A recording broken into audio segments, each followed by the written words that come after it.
Hey everybody, this is Gary Hallican here, and today we are looking at the DC Collectibles Arrow Black Canary figure. This is a figure that I've wanted to get for a while. I know I'm behind the times and it's a couple years old at this point, but I was just recently able to get one at a pretty decent price, and I was pretty excited about that, so I want to take a look at it. This is, of course, the Laurel version of Black Canary from the show, when Laurel takes over for that. And I know it's an unpopular opinion, but she's actually my favorite version. So, sorry to anybody who's fans of Sarah, and I don't know if there are any fans of the new Black Canary. I don't like her that much. But anyway, Laurel is my favorite version. So we will take a look at her and see what we get. On the left side of the box here, we've got a picture of the figure up close. That's different from some of the other ones. I also have the figure of the Sarah version of Canary, and it's got an actual picture of the actress on there. Not this one, just a picture of the figure. And then nothing on the other side there. Not really much on the bottom, just your warnings and so forth. Just says Arrow on the top. On the back, you've got the other ones that were in this series. So we've got Season 3 version of Arrow, and we've got Malcolm Merlin there.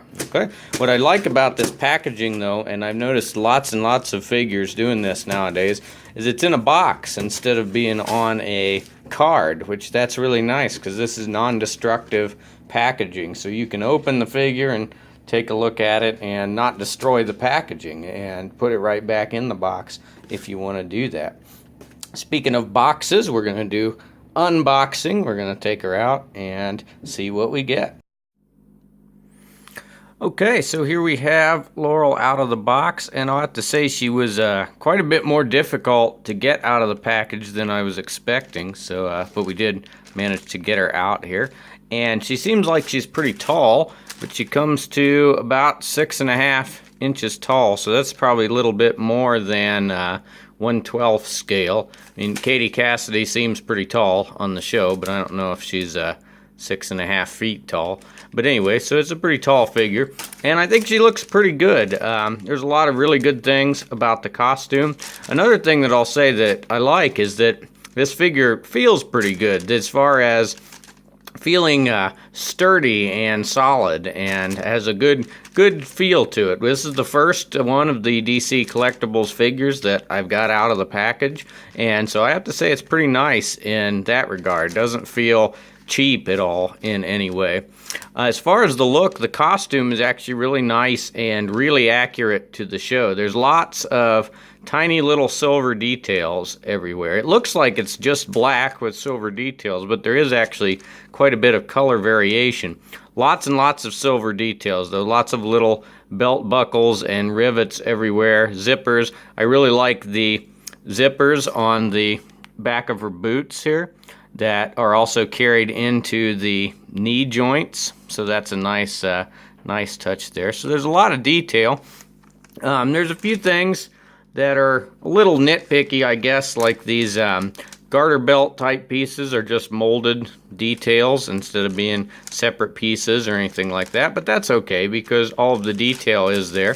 As far as colors go, well, her costume does appear to be just all black. There is actually some variation to it. So like her undershirt is a lot more of a matte black than the rest of her outfit. I don't know how well it can be seen on camera there, but it's definitely more of a matte finish. And even her pants are actually a slightly different color than her jacket. Not very different, and I don't know if it's a difference you can see on camera at all, but it's just a little bit different, and that's actually accurate. If you look at pictures from the show, that's pretty accurate. Same with her gloves. Her gloves are a lighter, more of a gray kind of color, and that's accurate to the show as well. So the costume is really well done. The only thing I think that might be a little bit wrong is the loop here for her nightstick. In pictures that I could find, it looks like the loop should have been on her right hip instead of on the left. I can't really remember from the show if that's the case or not, but that's not really too big of a deal. As far as the face goes, it's not bad, but the main issue I have with the face is it's not really Katie Cassidy at all. It doesn't look all that much like her. The nose is, seems way too pointy. And the main issue I have with the face is that the eyes and the lips needed to be painted more, I think. They look like it looks like she's squinting at you and like she's pursing her lips real hard. The heads should be a lot bigger eyes. If you see in the show, Katie's eyes take up most of the open area inside the mask there, and so you see there's a lot of empty space here inside the mask, and much bigger lips too. But otherwise, the face isn't bad. It's painted pretty nicely. The eyes are painted pretty nicely. The lipstick color is exactly right on, not quite black, kind of a very dark maroon sort of color, so that's exactly accurate to the show. The hair is actually soft rubber, so that's really nice. It won't get in the way of any posing or anything. And the hair is okay. It's pretty much monochromatic. There's not really many highlights in it or anything, but I think she wears a wig in this costume anyway, so maybe it's a cheap wig and so it doesn't look super realistic. Otherwise though, this figure looks really good. So let's take a look at the articulation. Unfortunately, the articulation isn't great in this. It looks like it should be, and I think we'll be able to get some good poses, but it's not really fantastic. So her head doesn't really look up at all. You can kind of make it look up, but doesn't really look up at all. One thing I'll mention while we're looking at the head, she has no ears. I don't know if you can see that in there, but if you bend the hair back, she has no ears at all, so that's kind of interesting. She can look down a little bit, about that far. So look down a little bit there. But the hair doesn't get in the way at all of turning the head because of its softness. Doesn't really have any head tilt, only maybe a tiny little bit, but the head will turn just about anywhere you want. Okay, so kind of like that. Again, not up very far at all. This makes it look like she should have quite a bit of movement here in the chest, but she doesn't at all. So she can't bend forward really at all. No, not much of an ab crunch to speak of. You can bend backward a little bit, but not very far. Only that far. No side to side motion, just the ever tiniest little bit. No rotation here really at the chest, just the tiniest little bit. So that joint looks like it does more than it actually does. Really only get is kind of like that. Nothing at all at the waist. So this is just one solid piece in here. Nothing at all at the waist. At the shoulders, they can go up that far, so that's pretty good. Straight out. Can go all the way around like this. And in front, pretty well in front.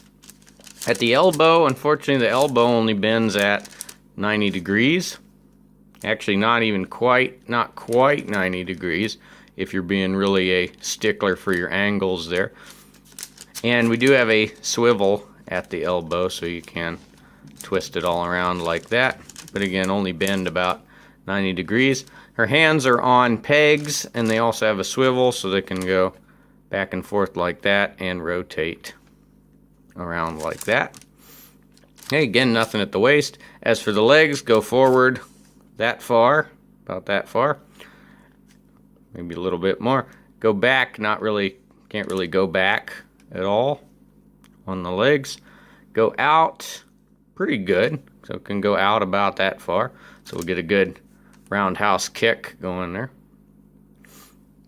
All right. No swivel here at the hip or thigh or anything.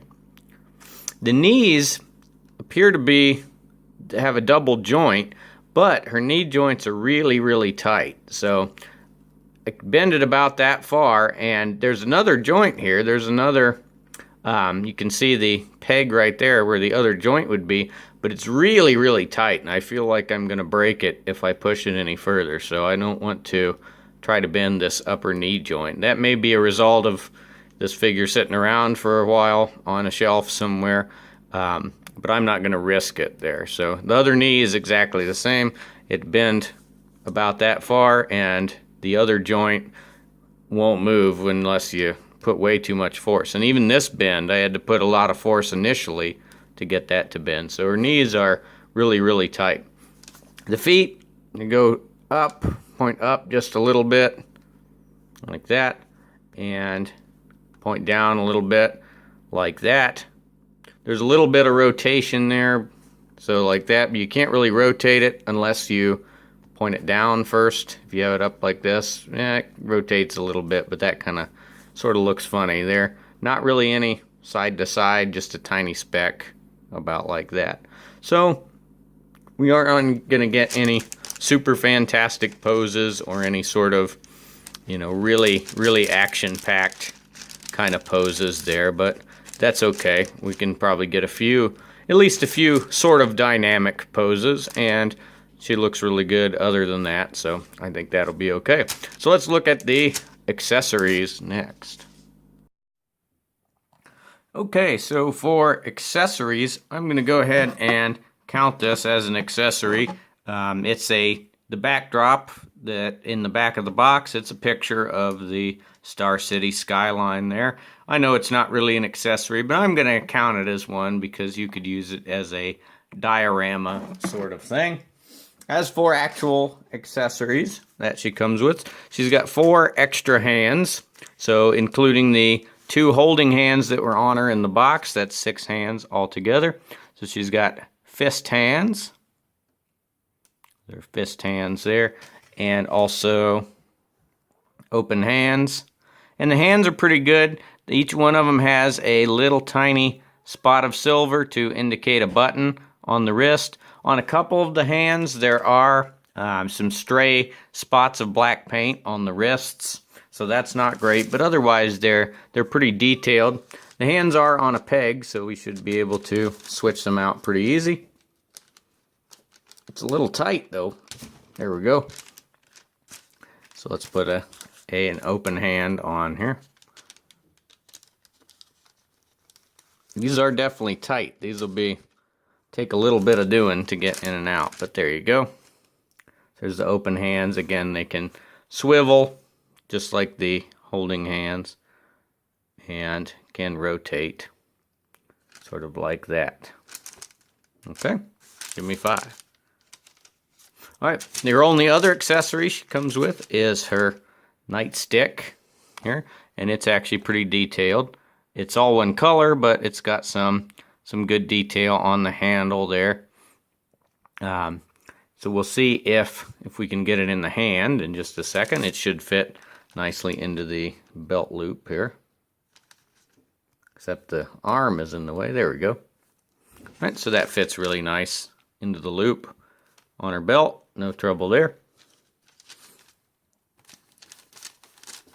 We'll see if we can get her to hold it in the holding hand. So you're going to have to, looks like we'll have to bend the fingers a little bit to get it in there, but we'll see how it goes.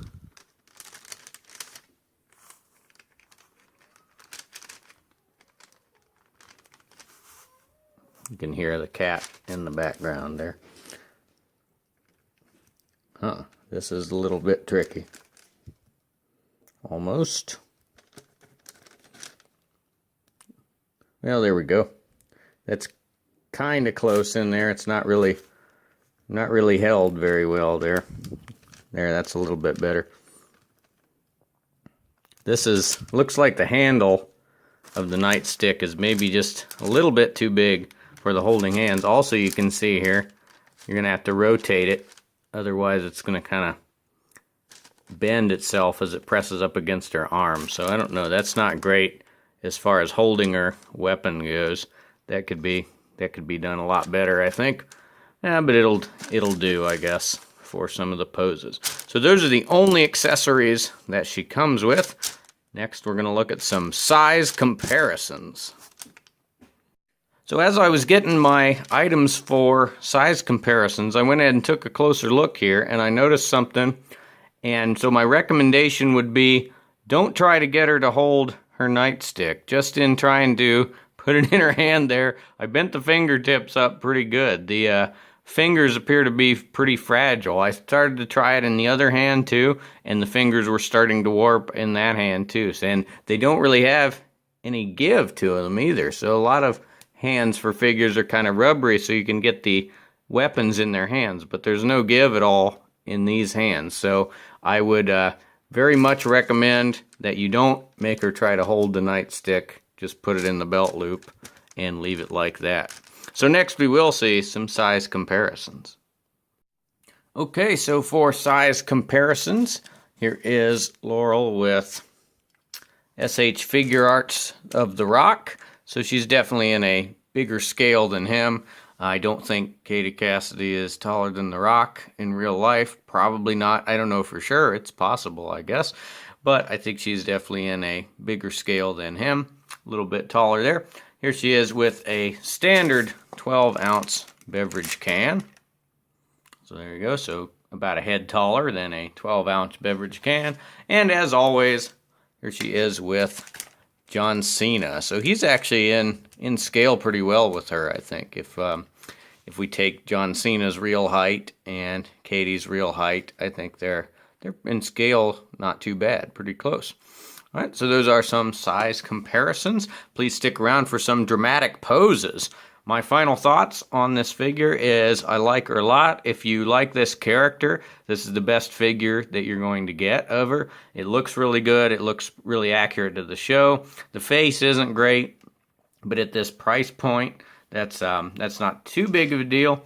The articulation isn't real good, but if you get her in one nice pose that you like and leave her like that, she will look pretty good on a shelf with other Arrow or other superhero type figures. Again, if you're a fan of Laurel, and if you think like I did that Laurel kind of got the short end of the stick, I know she's on the show now, but it's Earth 2 Laurel, of course. Spoilers for anybody who's not caught up. But for all of us who are the real fans out there, we know that Oliver's supposed to end up with the Black Canary and not with Felicity, so we'll wait to see what happens on the rest of the show. Anyway, though, this figure is pretty cheap at this point in time. You can get one pretty easily for about $15, so that's not too bad. So thanks for watching. Please like and subscribe and comment if you feel so inclined to do so. And please stick around for some dramatic poses.